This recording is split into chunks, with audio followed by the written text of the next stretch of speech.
What is up, YouTube? It's your boy Killer here. So what I got for you today, in the background you're just going to be seeing another nuke gameplay using the Type 2 on Precinct. Got a couple friends playing with me. I think one of them gets an advanced UAV. That obviously helps out, but I take care of the rest. I take a couple deaths here at the very beginning, and then we start going off. But anyways, the topic of today's video is I wanted to just give you guys some tips for how I get nukes. Some of these are going to be tips you've heard before if you've watched any video talking about how to get Deatomizer strikes or nukes.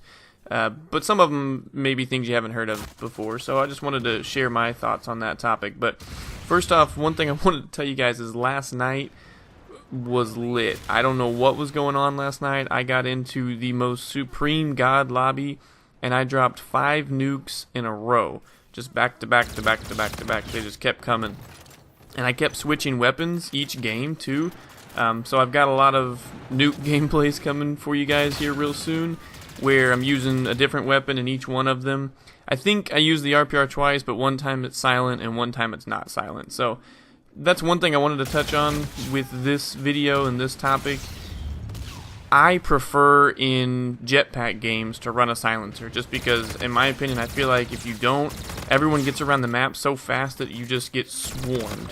So it's your preference. In boots on the ground games, I have no problems not running a suppressor, because everybody doesn't get around so quickly. You have time to anticipate their movements, if you will. But in jetpack games, I just find if I don't have a suppressor, people just swarm all over me, especially if you start going on a streak. So take that for what you will. But getting into the tips here, my first one seems kind of obvious, but I would say use a setup you're comfortable with. So many people just, think Synaptic is the best rig, so they're going to run Synaptic with rewind and propulsion.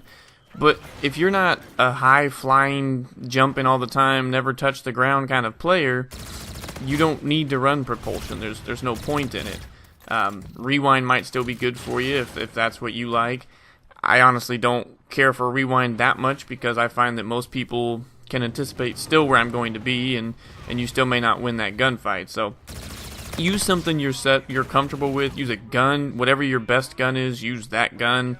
If you like to be silent or not silent, use whatever you're comfortable with, is what I'll say. Don't just use a Type 2 because I use a Type 2 and get it here. Also, I would say don't be too aggressive. So many people think you just gotta run in balls deep to try and get the Deatomizer strike or something like that. Don't be too aggressive. If you have really, really, really bad enemies, then you can be super aggressive and just in their face the whole game, because they can't aim and they're a Timmy No Thumbs kind of player. But for the most part, you cannot be too aggressive and still get a nuke. I myself would say try to avoid 50-50 gunfights. So what I mean by that is a gunfight that you're going into and they have an equal chance of winning this gunfight as you do.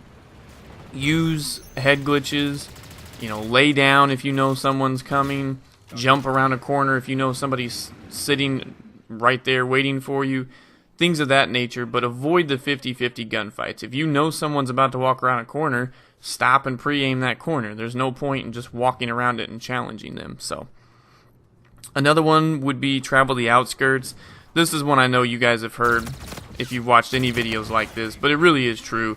I think you'll see in this game, I don't know if I ever, well, I go into the orange middle room a couple times maybe, but for the most part, I avoid the middle of the map. I just travel the outskirts, which gets me into another tip I would say in traveling the outskirts is know the spawns. You really have to learn the spawns, know where the enemies are going to spawn. Pay attention to your radar, where your teammates are at on the map when you see that they get kills on the enemies.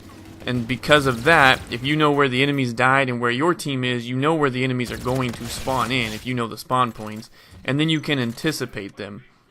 If you can anticipate where they're going to be and be pre-aiming that spot or just simply ready for them, they're not ready to die right off of spawn. So know the spawns and anticipate their movements and where they're going to go, and that will help you avoid those 50-50 gunfights, which is obviously going to just simply help you get more kills and win more gunfights.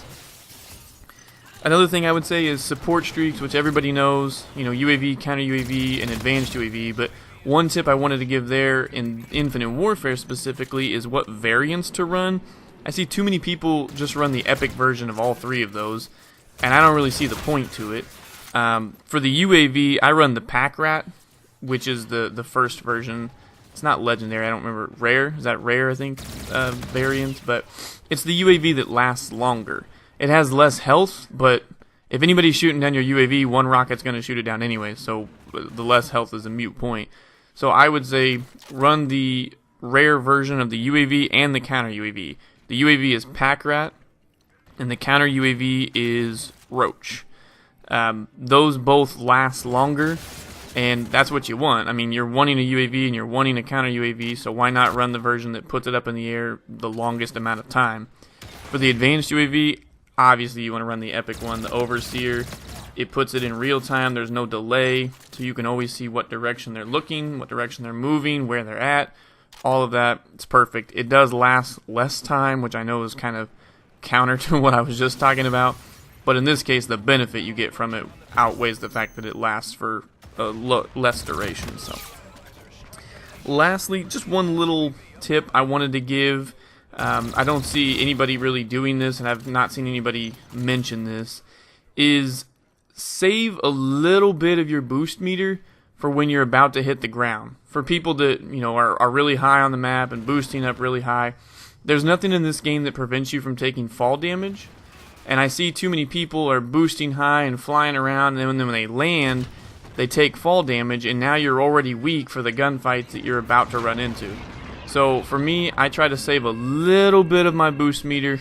Sorry if you're watching the background, I was just toying with this teammate just sitting there camping, but I try to save a little bit of my boost meter for right before I hit the ground. I just hit it and it softens the blow so I don't take any fall damage. So just one last little tip there. But guys, that's all I've got for you. So I'm going to wrap this video up. As always, if you liked the video, then please do drop a like down below. If you have any thoughts, feelings, or emotions, please add that in the comments section below as well. And if you enjoyed the content enough, then please feel free to subscribe. That's all I got. Well done. Your training is paying off.